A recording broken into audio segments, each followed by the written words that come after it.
Before there was cocaine, there was a leaf, Erythroxylum coca, growing on the eastern slopes of the Andes for millions of years, long before humans discovered it. The Inca didn't call it a drug, they called it mama coca, sacred, essential, survival. High in the Andes Mountains, 5,000 years before Christ, indigenous people discovered the green leaves growing wild. Chewed with lime, coca allowed survival at 12,000 feet. No hunger, no fatigue, no altitude sickness. This was not recreation. This was medicine. The Inca Empire, 1500 AD, terraced mountainsides where coca plants grow in neat rows. Priests in ceremonial robes offer bundles of leaves to Inti, the sun god. The leaf is currency. The leaf is sacred. The leaf is power. Only nobles and priests may possess it. Workers building Machu Picchu chew coca leaves mixed with ground limestone. The alkaloid releases slowly. They can labor for days without food or rest. They don't call this intoxication. They call this survival. The mountains demand it. The empire requires it. 1532. Spanish conquistadors arrive in Peru. They see indigenous workers chewing green leaves. At first, they call it devil worship. Then they realize something. The workers who chew coca work harder, longer, without complaint, without food. The Spanish don't ban the leaf. They distribute it. Silver mines at Potosi, 16,000 feet above sea level. Indigenous slaves forced to extract Spanish wealth. The work kills them, but coca keeps them working. The Spanish cultivate it, control it, tax it. For 3 centuries, coca remains in South America. Europeans hear stories, a magical leaf that gives energy, cures sickness, grants endurance. But the leaf doesn't survive the Atlantic voyage. It rots, loses potency. The secret stays in the Andes. For now. 1855, a German university laboratory in Göttingen. Gas lamps illuminate mahogany benches covered with glass apparatus. A graduate student named Friedrich Gatke grinds dried coca leaves. He adds chemicals. A crude alkaloid precipitates something new. Gatke's extraction is impure, contaminated, but it proves something can be isolated from the leaf. 4 years pass. Another German student takes up the work. His name is Albir Neyman. He's 24 years old. He has no idea what he's about to create. 1859. Neyman refines Gatke's process. Multiple extractions. Careful crystallization. Pure white crystals form in his beaker. He calls it cocaine, from coca. He describes it in his doctoral thesis. A local anesthetic, a stimulant, nothing more. Albert Neyman dies in 1861. He is 26 years old, 2 years after isolating cocaine. The cause is unclear. Some say laboratory exposure, others say illness. He never knows what his white crystals will become. He never sees the century of violence they will fuel. For 2 decades, cocaine remains a laboratory curiosity. Chemists study it. Pharmacists stock small amounts. But no one understands its power. No one sees its potential. The crystals sit in amber bottles on mahogany shelves, waiting. The 19th century has other drugs to worship first. 1880, Vienna. A young ophthalmologist named Karl Kuller experiments with cocaine. He applies it to a patient's eye before surgery. The patient feels nothing, no pain, no sensation. The eye is numb. Surgery without agony. Kuller has found cocaine's first legitimate use. Within months, surgeons around the world adopt cocaine as a local anesthetic. Dental procedures, minor surgeries, eye operations. For the first time in human history, Doctors can operate without their patients screaming. The medical community calls it miraculous, revolutionary, a gift from God. 1884. A different Viennese doctor takes notice. His name is Sigmund Freud. He's 28 years old, broke, desperate for recognition, engaged to be married, but unable to afford it. He reads about cocaine. He orders some. He tries it himself. Freud describes the effect in his journal. His depression lifts. His mind clears. He feels energetic, confident, invincible. He calls it his magical substance. He writes a paper, Über Coca, about cocaine. He recommends it for depression, for fatigue, for morphine addiction. Freud has a close friend, Ernst von Fleischl-Marxow. Fleischl is a brilliant physiologist, but he's addicted to morphine. The pain started with a thumb amputation. The morphine addiction followed. Freud believes cocaine can cure him. He prescribes it. Fleischl takes it eagerly. At first, Fleischl improves. He reduces his morphine dose. He feels better. Freud is triumphant. But Fleischl doesn't stop taking cocaine. He can't. He increases the dose. Higher, higher. Within months, he's consuming 1 gram per day. Then more. His body deteriorates. Fleischl begins hallucinating. White snakes crawling on his skin, insects burrowing into his flesh. He scratches until he bleeds. He doesn't sleep, can't eat. His brilliant mind unravels. Freud watches in horror. The magical substance is destroying his friend, but Fleischl can't stop. Ernst von Fleischl-Marxow dies in 1891, destroyed by morphine and cocaine both. Freud never fully recovers from the guilt. He stops advocating for cocaine, burns many of his letters about it, but the damage is done. The medical world has embraced the white powder. By 1890, cocaine is everywhere in medicine. Hay fever, toothaches, depression, exhaustion, asthma, seasickness. Doctors prescribe it for everything. Pharmaceutical companies manufacture it in dozens of forms. Pills, powders, tinctures, wines, injections, no warnings, no regulations. 1886, Atlanta, Georgia. A pharmacist named John Pemberton creates a new tonic. He calls it Pemberton's French wine coca. It contains coca leaf extract and wine. He markets it as a cure for morphine addiction, for nervousness, for headaches. It sells modestly. Atlanta goes dry. Alcohol is banned. Pemberton removes the wine, adds carbonated water, renames it Coca-Cola. Each glass contains 9 milligrams of cocaine. He advertises it as the temperance drink, the intellectual beverage, the brain tonic. It's served at soda fountains across America. Park Davis, one of America's largest pharmaceutical companies, produces cocaine in 15 different forms for injection, for snorting, for applying to mucous membranes. Their catalog advertises it for everything. They claim it can make the coward brave, the silent eloquent, the lazy industrious. You can buy cocaine toothache drops.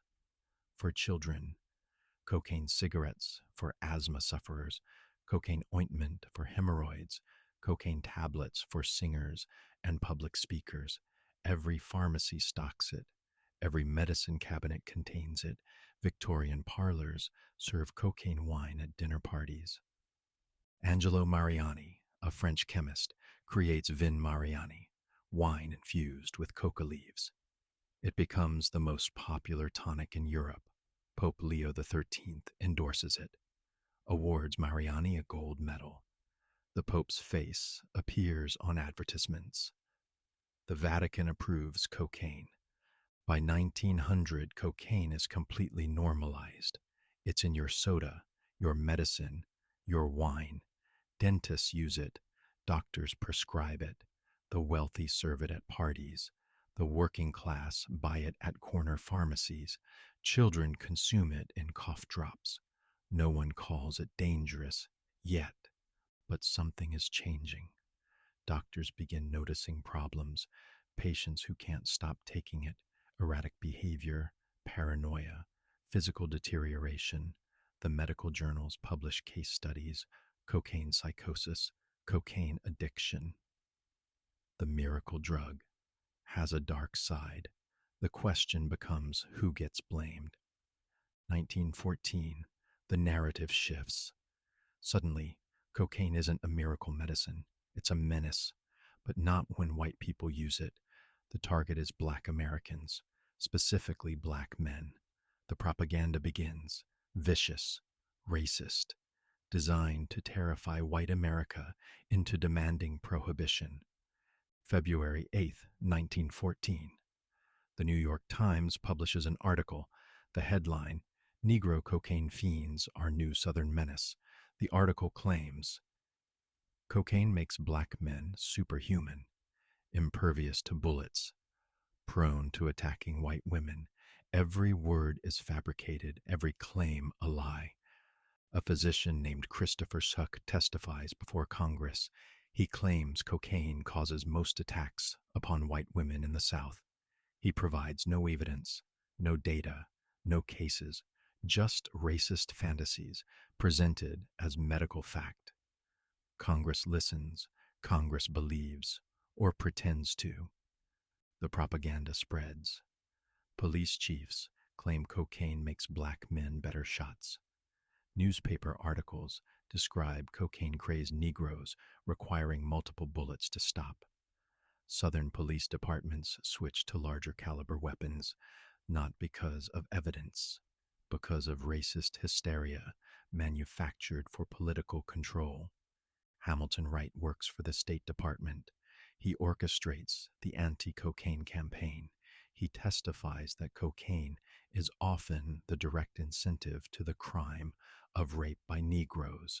He admits later he has no evidence, but truth is irrelevant. Fear is the goal. Control is the outcome.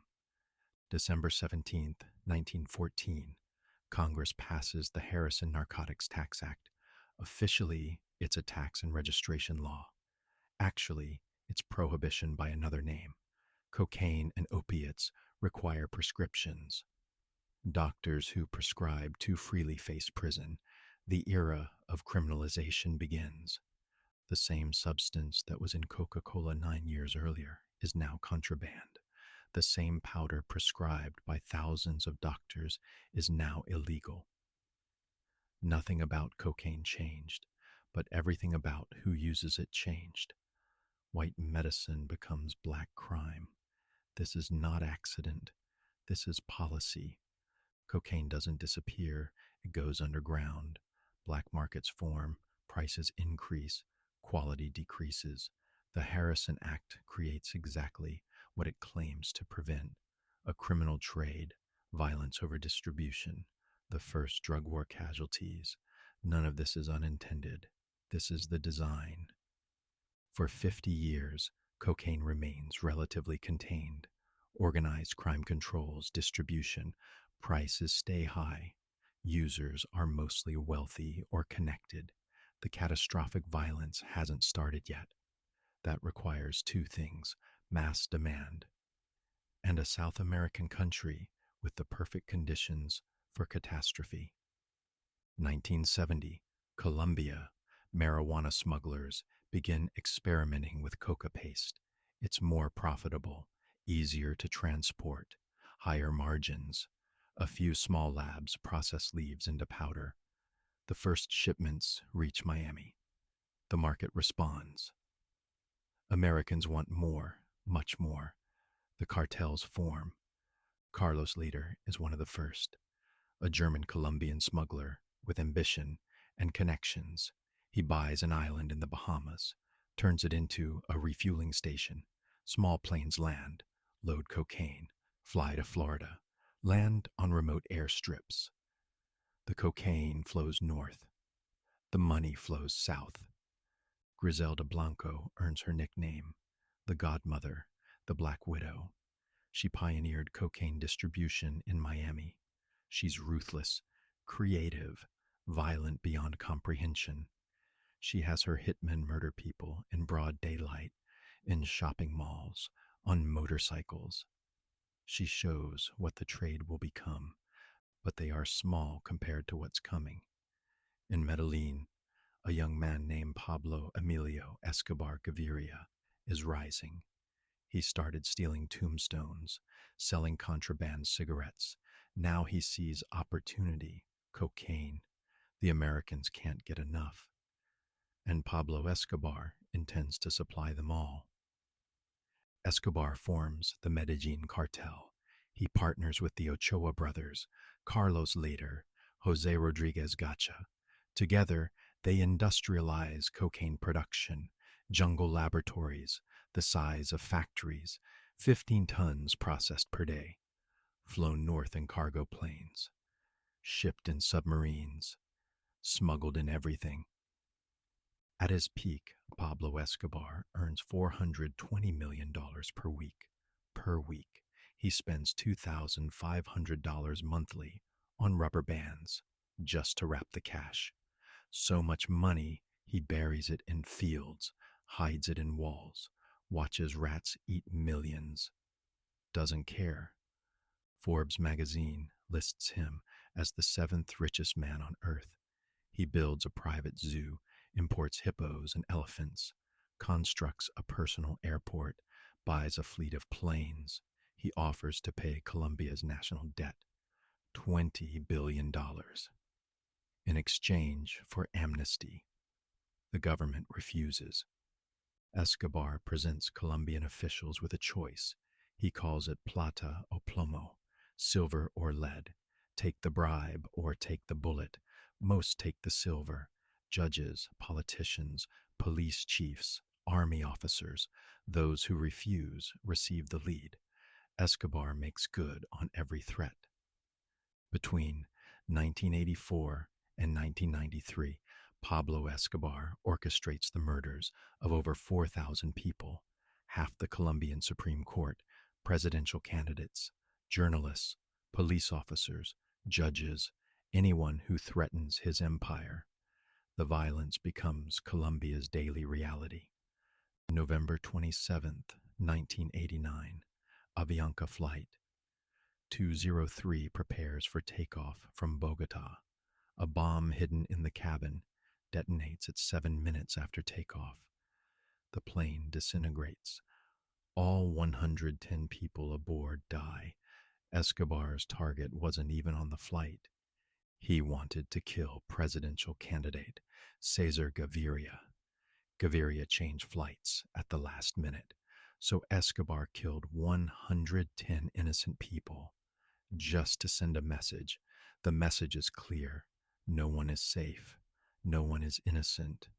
This is total war. And Escobar will destroy everything.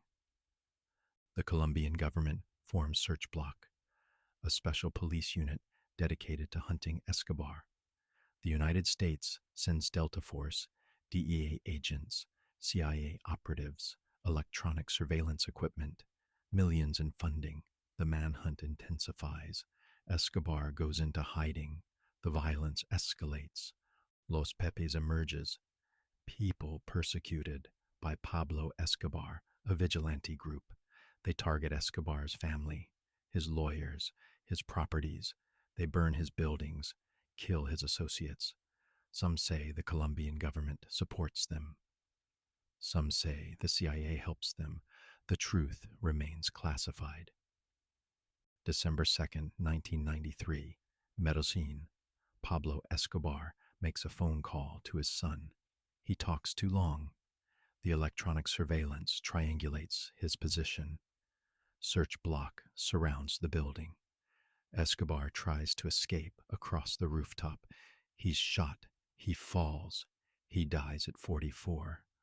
The world celebrates. The monster is dead. The cocaine trade will surely collapse. But nothing changes. The Medellin cartel fragments. The Cali cartel expands. Gilberto and Miguel Rodriguez Orejuela take over. They're smarter than Escobar, less violent, more corporate, more efficient, more profitable. The Cali cartel controls 80% of the world's cocaine supply by 1995. They don't bomb planes, they bribe politicians. They don't kill judges, they buy them. They infiltrate every level of Colombian government.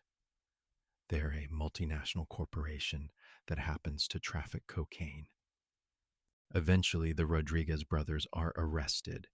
The Cali cartel collapses, but the cocaine keeps flowing. Mexican cartels take over distribution. Sinaloa, Juarez, Gulf, Tijuana. They're even more violent than the Colombians. The war moves north.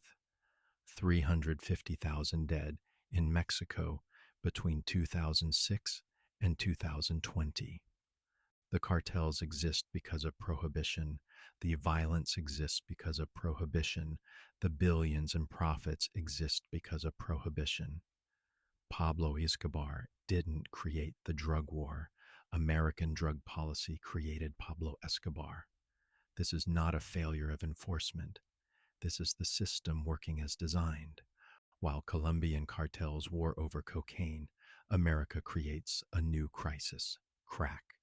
Powder cocaine mixed with baking soda, cooked on a stove, cooled into rocks, $5 per rock.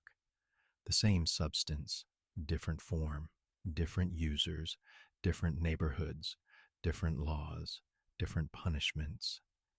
1986, Congress passes the Anti-Drug Abuse Act. 5 grams of crack cocaine triggers a mandatory 5-year federal sentence. 500 grams of powder cocaine triggers the same sentence. 100-to-1 disparity. Same drug, different ratio, explicitly racist by design. The architect is House Speaker Tip O'Neill. The catalyst is Len Bias, a basketball star who dies of a cocaine overdose. Media reports claim it was crack. It wasn't. He used powder. But truth doesn't matter. The panic is enough. The law passes in weeks. No hearings, no debate, just fear. Between 1986 and 2000, over 80% of federal crack defendants are black. Despite similar usage rates across all races, a black teenager caught with 5 grams gets 5 years. A white banker caught with 500 grams gets probation. This is not justice. This is control. Gary Webb, a journalist for the San Jose Mercury News, publishes Dark Alliance in 1996. He documents CIA complicity in cocaine trafficking, the Contras in Nicaragua, Freeway Rick Ross in Los Angeles, cocaine flowing into black neighborhoods. The government denies everything. Major newspapers attack Webb: the New York Times, the Washington Post, the Los Angeles Times. They destroy his credibility. His career ends. The Mercury News retracts the series. Years later, investigations confirm Webb was substantially correct, but by then, his life is ruined. December 10th, 2004. Gary Webb is found dead in his apartment.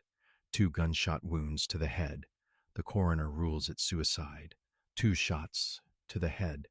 Suicide. Some believe it, some don't.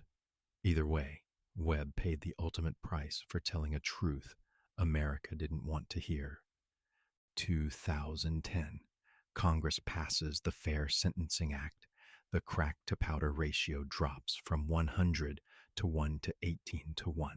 Progress, they call it, but 18-to-1 is still unjust, still racist. Thousands remain in prison under the old law. The disparity continues. The war continues. Today, cocaine faces a new threat: fentanyl contamination. Drug dealers cut cocaine with fentanyl. Users don't know. They overdose. They die.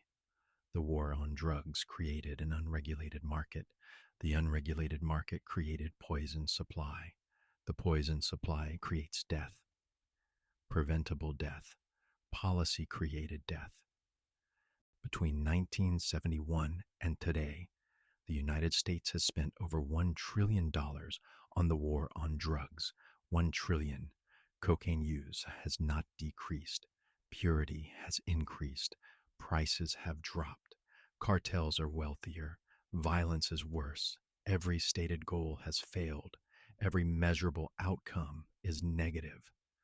2.3 million Americans are currently incarcerated, more than any nation on earth.